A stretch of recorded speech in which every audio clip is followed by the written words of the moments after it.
All right, I don't know what time it is on your clock, but I know what I'm getting ready for. It is time for the Professional CISO podcast with David Malicoat.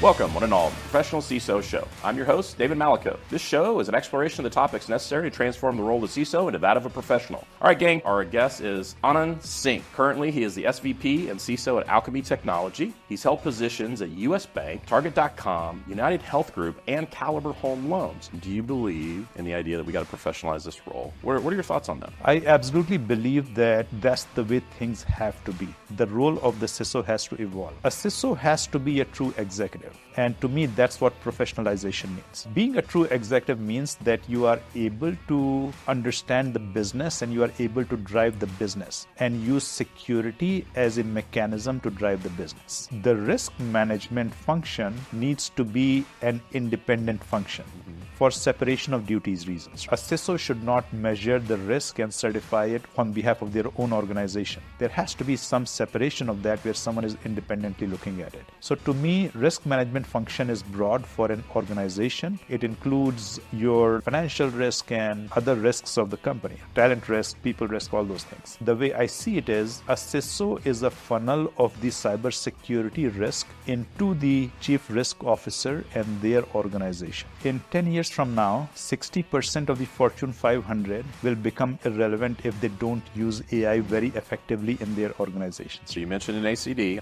You are a member, certified, yes? Yes. Is it considered a certification? Yeah, NACD.BC is the certification. What led you to pursue that? What got me on that path is a inspiration from another executive in the company. Her name is Mary Nelson, and she is the Chief Customer Officer for Plural Sites now. And I went to her and talked to her to understand what this program is about. It sounded really appealing because as a CISO, obviously I'm influencing the cybersecurity practice of my organization, but to have the ability to influence it from the board is a whole different level of influence that you get, right? And what was the process like? They have training that you have to go through and you can take it online. Think about CISSP. Similar to that, you just either passed or you failed. It took me about 9 months to prepare for it. I took the test and I passed it. So you hold your PhD in computer science. Can you talk about the decision in pursuing that degree?